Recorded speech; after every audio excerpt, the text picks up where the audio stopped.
이제 예레미야서 1장 4절부터 10절까지의 말씀을 가지고 인생 설계도는 꿈에 따라 도면이 바뀐다라는 제목으로 하나님의 말씀을 함께 묵상하도록 하겠습니다.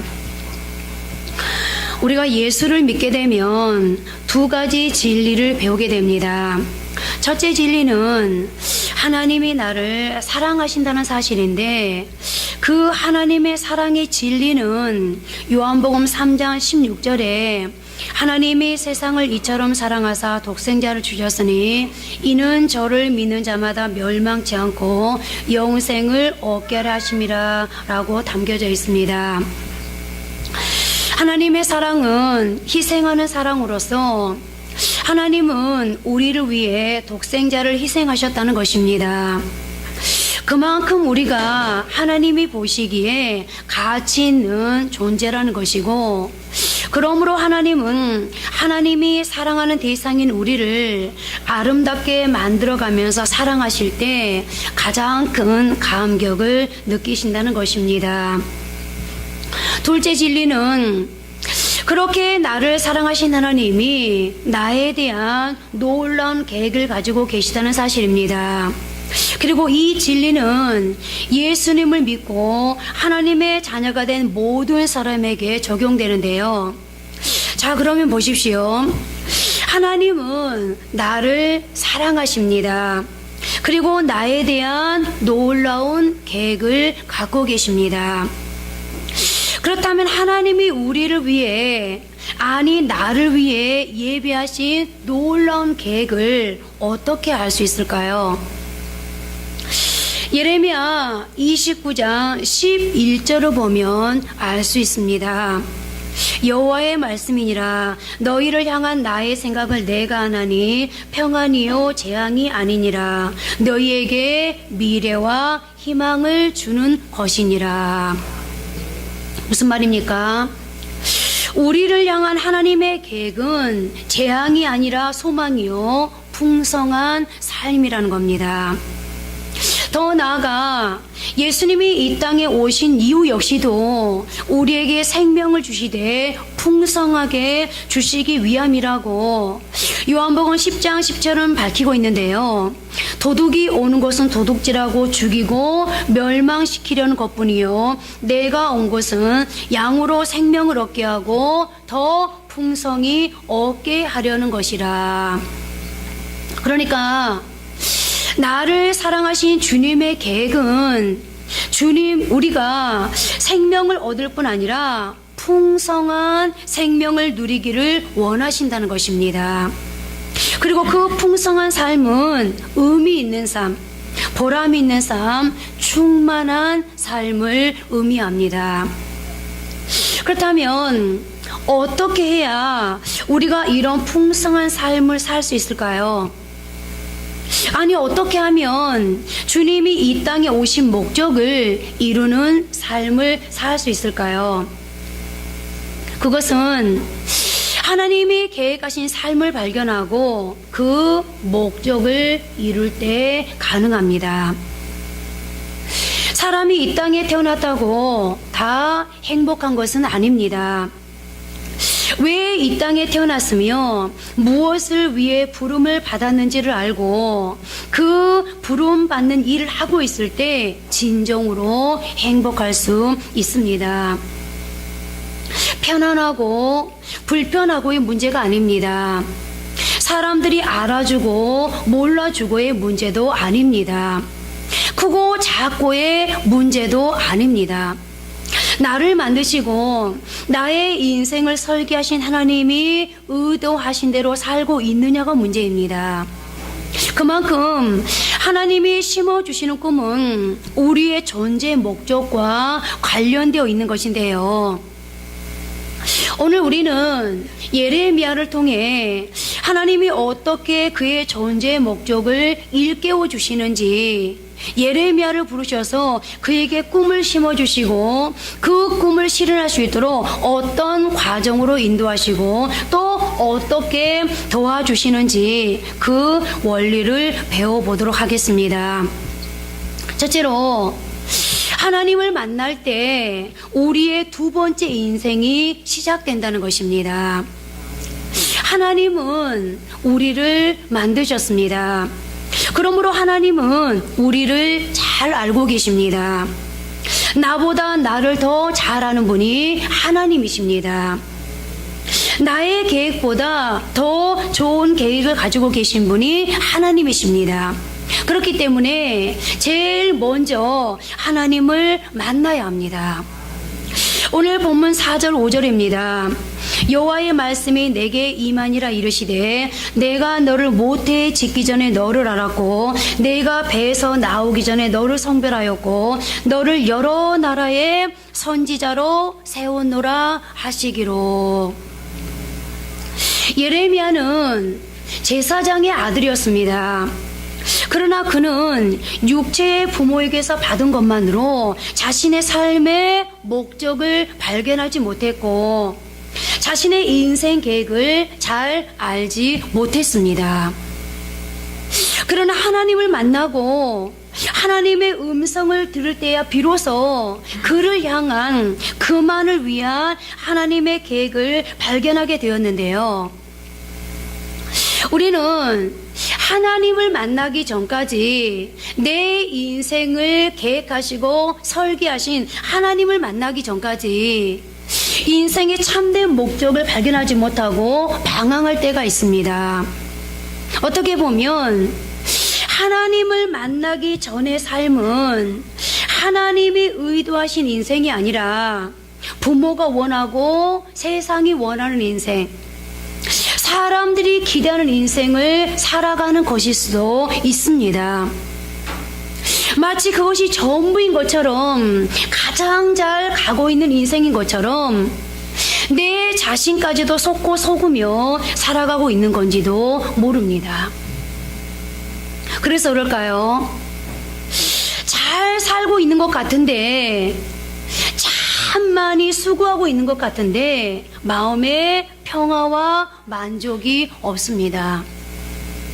뭔가 수고한 만큼 쌓여가는 결과는 있는 것 같은데 여전히 공허하고 정작 나타나 누려야 할 마음의 여유가 없습니다. 왜 그럴까요? 하나님이 의도하는 인생, 하나님이 바라시는 설계도대로 인생의 집을 세워오지 않았기 때문입니다. 그래서 왠지 모를 불안감이 우리 안에 감지되고 있는 것입니다. 우리는 영의 사람들입니다.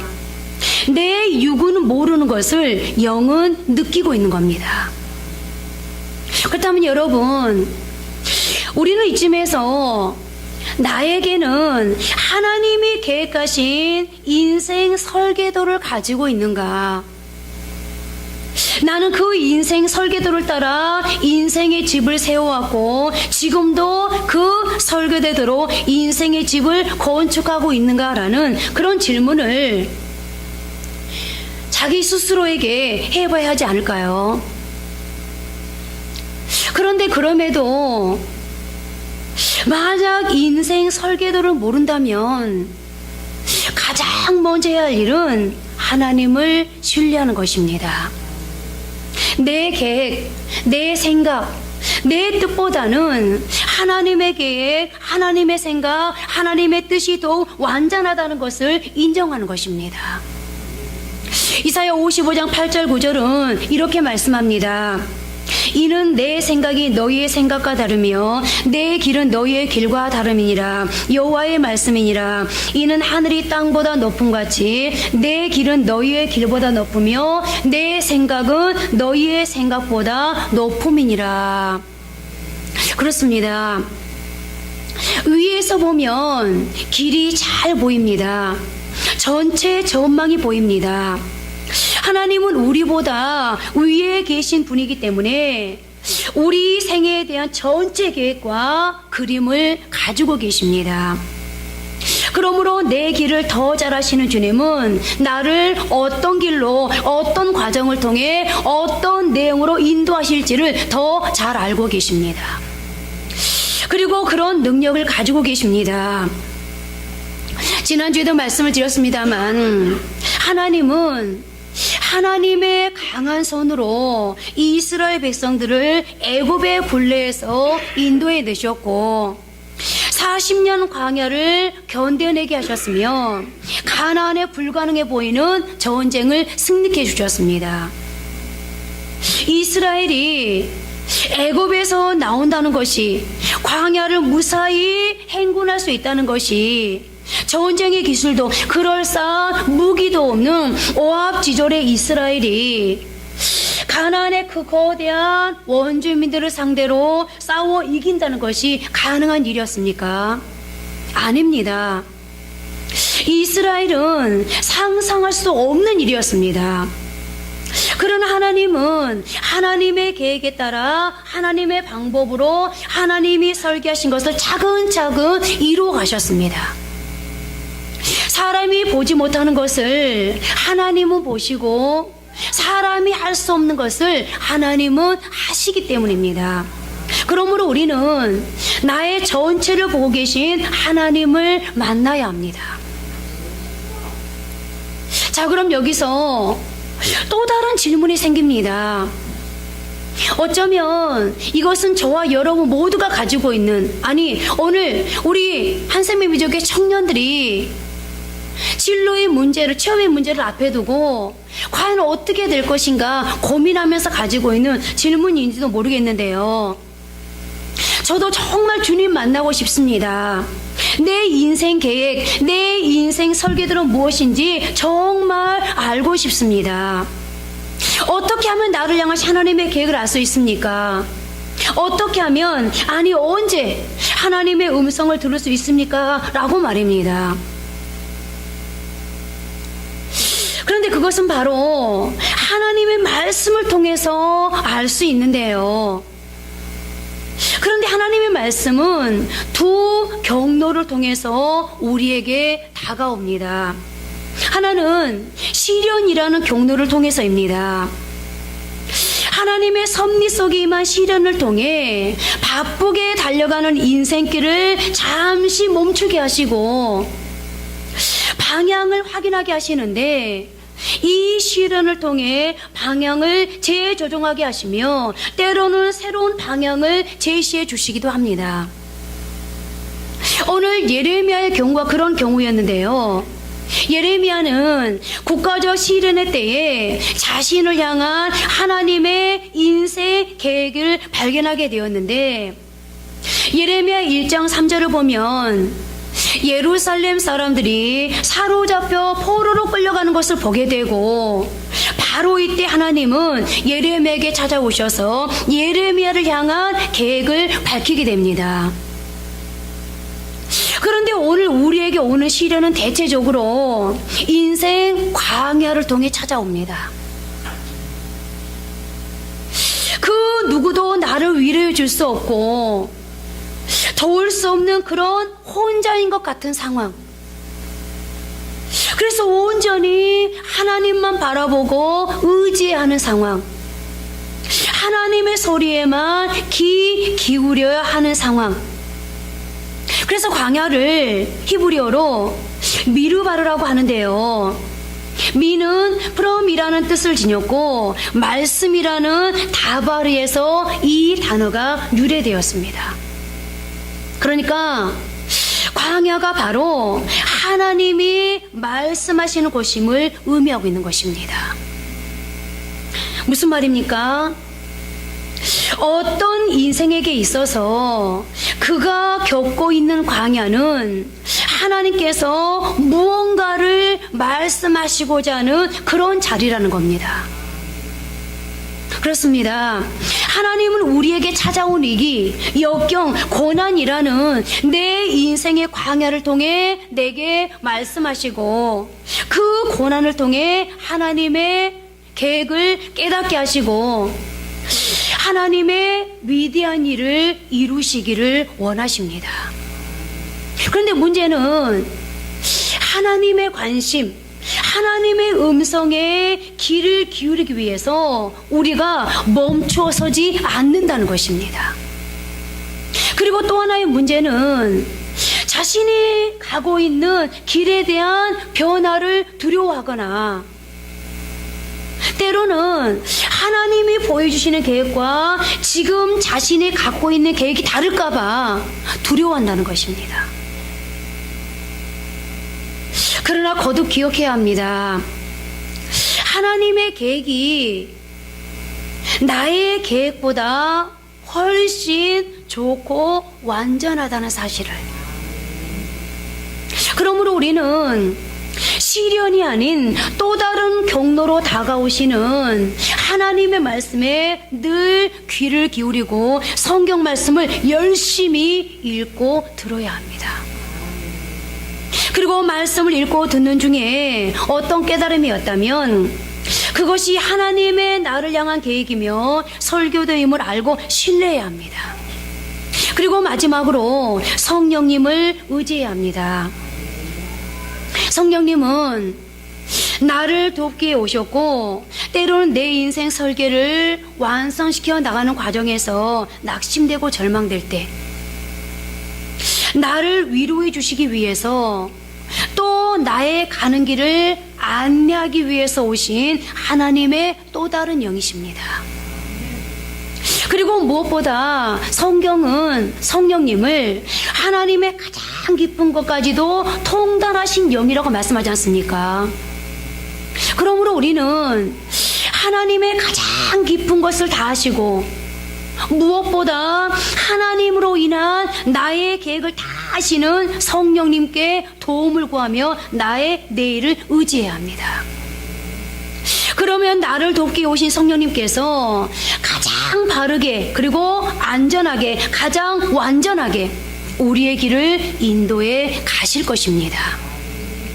이제 하나님을 만나 하나님의 말씀하시는 음성을 듣고 하나님의 계획을 아심으로 성령님의 안내와 도움으로 하나님의 그 위대한 설계를 완성시켜가는 우리 모두가 되어지기를 바랍니다.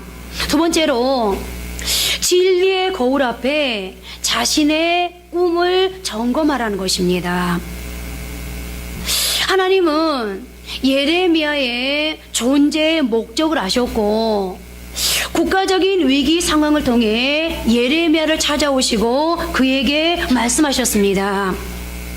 내가 너를 모태에 짓기 전에 알았고 내가 배에서 나오기 전에 너를 성별하였고 너를 여러 나라의 선지자로 세웠노라. 자, 그런데 이 하나님의 말씀 앞에 예레미야가 어떻게 반응하는지를 보십시오. 오늘 본문 6절입니다.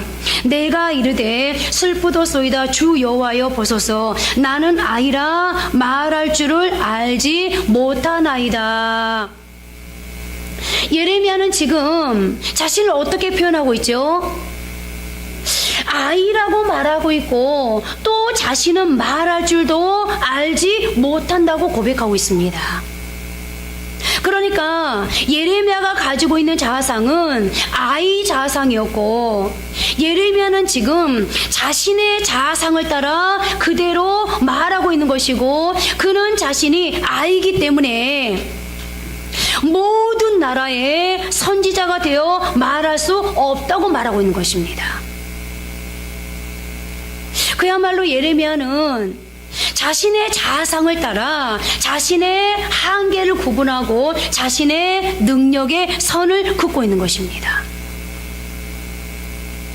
그리고 이제 이런 예레미야의 말에 하나님이 어떻게 반응하시는지를 보십시오. 오늘 본문 7절입니다. 여호와께서 내게 이르시되 너는 아이라 말하지 말고 내가 너를 누구에게 보내든지 너는 가며 내가 내게 무엇을 명령하든지 너는 말할지니라. 뭐라고 말씀하고 있죠? 아이라 하지 말라고 도전하고 계시는데요. 한마디로 말하면 말을 바꾸라는 것입니다. 언어의 변화를 추구하라는 것인데요. 그렇다면 여러분, 하나님이 이 시점에서 왜 예레미야에게 언어를 바꾸라는 도전을 하고 계실까요? 하나님은 지금 예레미야를 국가적인 위기 상황에서 찾아오셔서 이스라엘의 국가에 대한 엄청난 사명을 하나님께서 지금 밝히고 있습니다.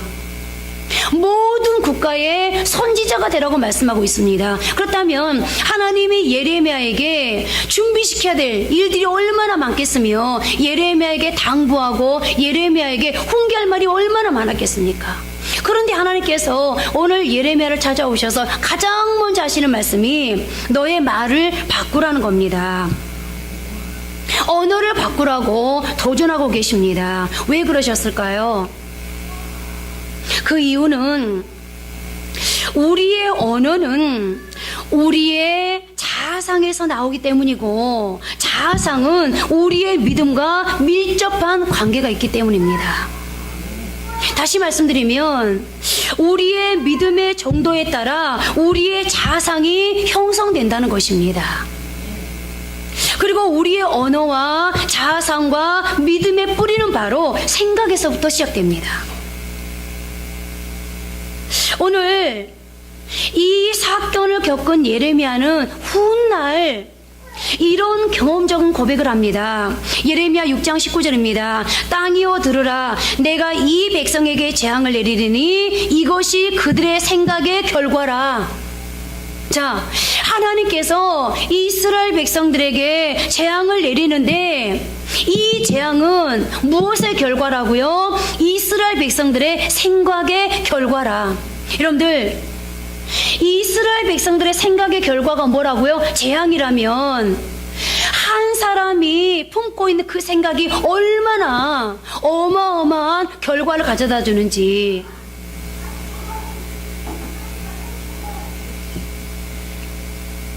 결국 우리의 생각이 언어를 만들어가고 자아상을 만들어 간다는 건데요. 그리고 우리의 생각을 통해 만들어진 우리의 자아상은 우리의 삶과 신앙에 엄청난 영향을 미치게 된다는 겁니다.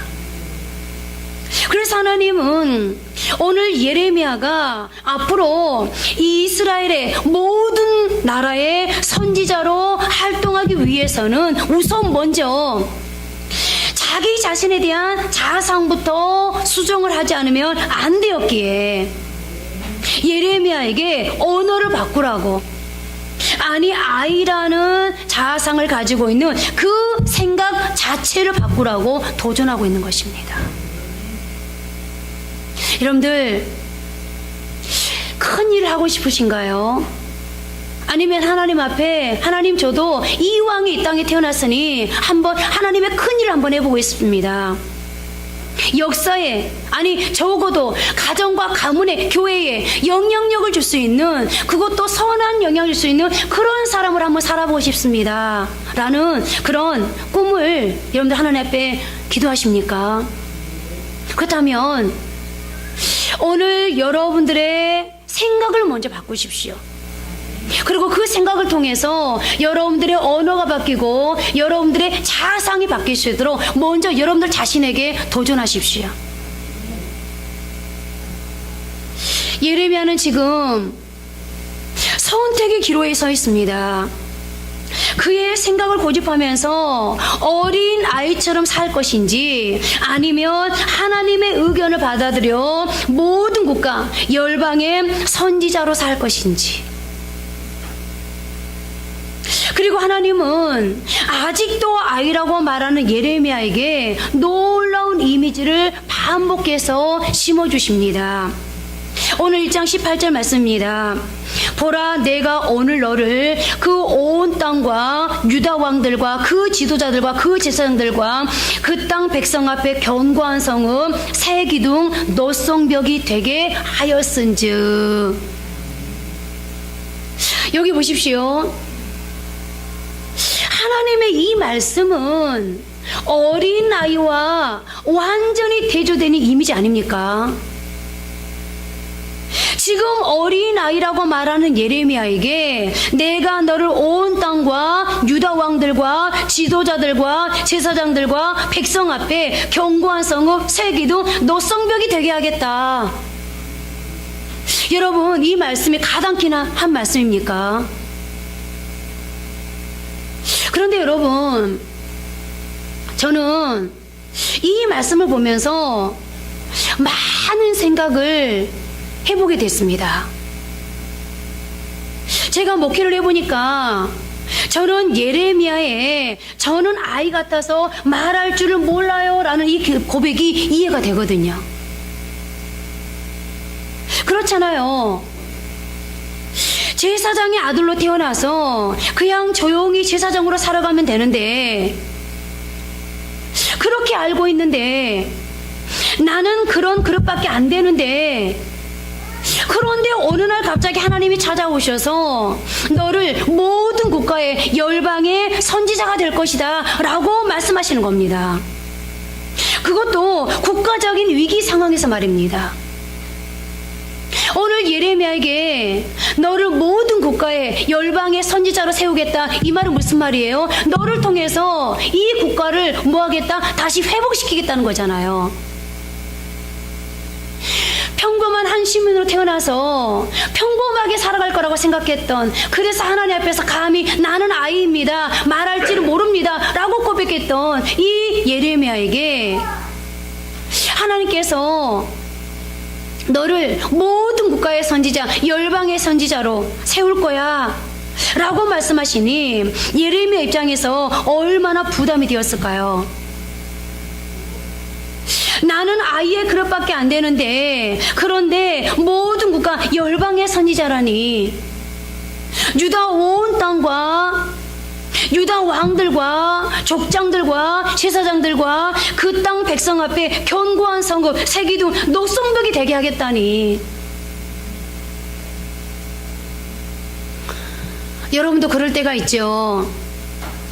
예를 들어 여러분들이 학생의 신분인 경우, 내지는 사업을 할 때, 또는 내게 주어진 상황에서 내 크기와 역량에 맞게 그것이 최선이라고 믿고 살아가고 있는데, 어느 날 하나님이, 아니 주의 종들이 하나님이 당신을 일요일하게 큰 그릇으로 쓰고 싶답니다, 또는 당신의 그 사업장을 통해서 하나님께서 축복하심으로 이렇게 사업장을 크게 이루고 가시고 하나님의 영광을 받으신답니다 라고 할 때 여러분 어떠세요? 듣기는 정말 좋은데 좀 황당하지 않으세요?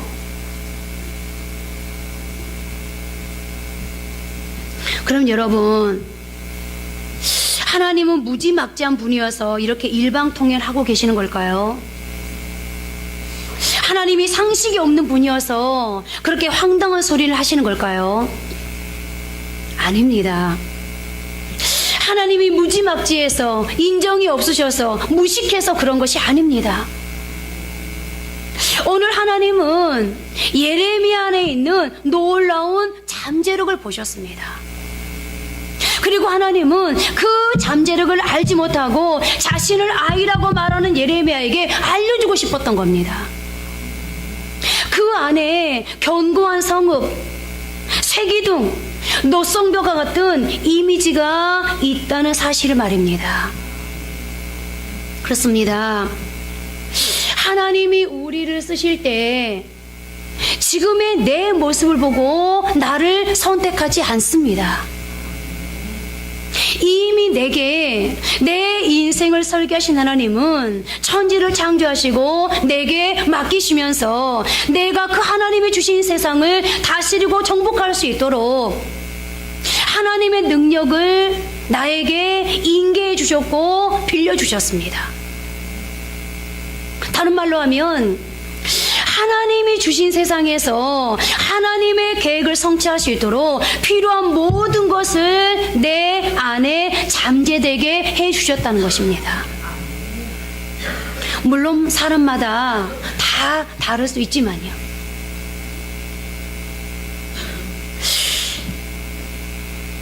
그리고 어느 날 때가 되면 어떤 이유, 어떤 상황을 통해 나를 찾아오시든 찾아오셔서 나에게도 내가 모르는 또 다른 이미지가 있다는 것을 내게 알게 해주시고 발견하게 하십니다. 그리고 우리를 사용하십니다. 여러분, 오늘 우리는 어린아이가 아닙니다. 하나님이 친히 내 인생을 계획한 하나님의 기대입니다. 이제 진리의 거울 앞에 우리 자신을 점검하되 내 자신을 기준으로 하거나 세상의 흐름을 기준으로 하는 것이 아니라 하나님의 섭리와 계획을 기준으로 점검해 보십시오. 그리고 아이의 자아상, 메뚜기 자아상을 벗어버리고 하나님의 자아상을 품을 수 있기를 바랍니다. 마지막 세 번째로, 하나님을 통하지 않고는 어떤 꿈도 성취될 수 없다는 것입니다.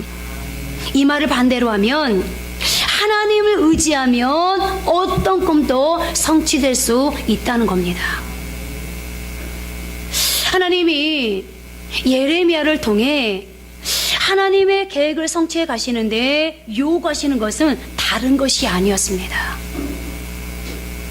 그에게 요구하시는 것은 신뢰하는 믿음, 하나님의 약속을 신뢰하는 믿음이었습니다. 하나님은 예레미야에게 말씀을 주시면서 그의 잠재력을 실현하게 하시는데요. 오늘 본문 7절 8절 말씀 함께 합독하십니다.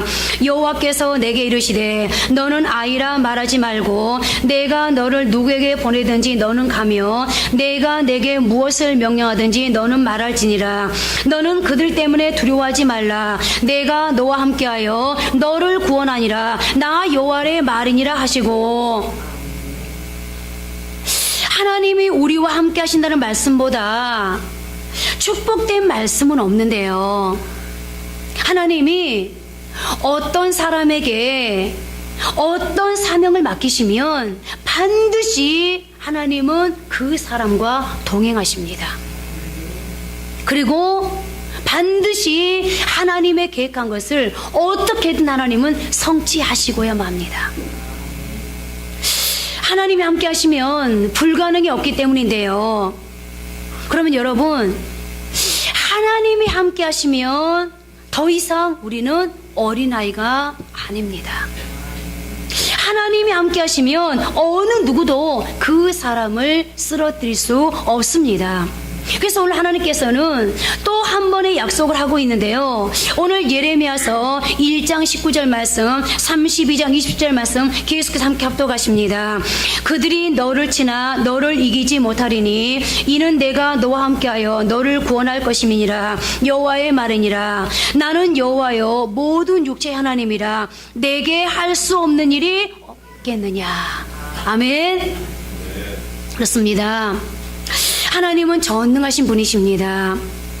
하나님은 우리가 부족하다고 느끼는 모든 것을 공급해 주시고 우리의 약점을 보충해 주심으로 도와주십니다.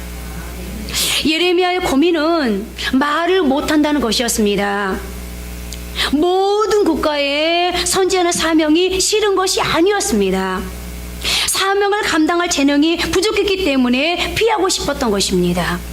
그때 하나님은 그의 약점을 보충해 주십니다. 그래서 오늘 9절 말씀을 어떻게 기록하고 있습니까? 여호와께서 그의 손을 내밀어 내 입에 대시며 여호와께서 내게 이르시되 보라 내가 내 말을 내 입에 두었노라. 하나님은 우리에게 없는 것을 가지고 괴롭히지 않습니다.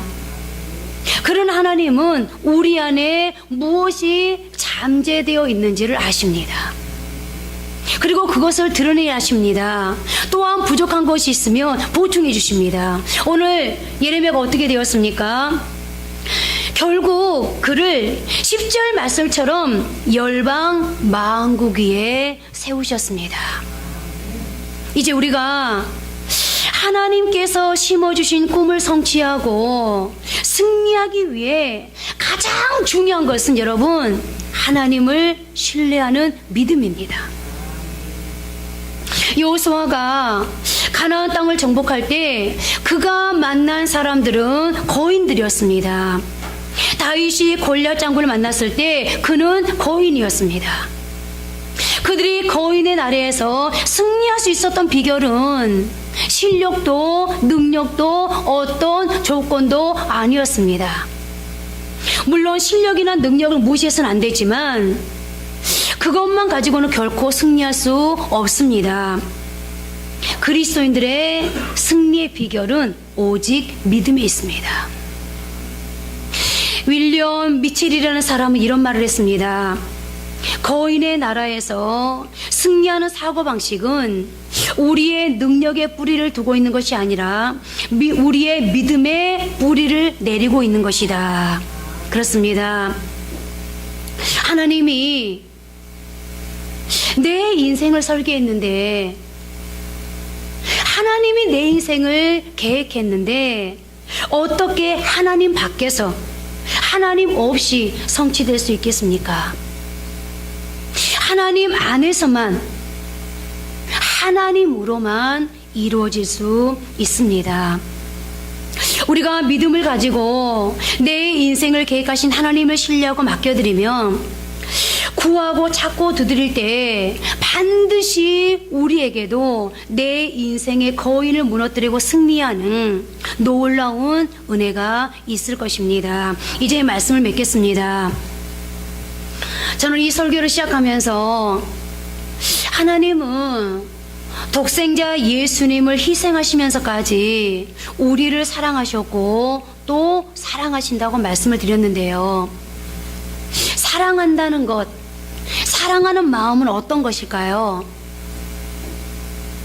진실한 사랑이란 사랑하는 대상이 가능한 한 최상의 존재가 되길 바라는 마음, 상대방을 있는 모습 그대로도 사랑하지만 상대방이 더욱 성장하고 잘 되기를 바라는 마음, 상대방과 함께 하면서 상대방이 자신의 한계를 극복하고 놀라운 잠재력을 발휘하기를 진심으로 원하는 마음일 것입니다.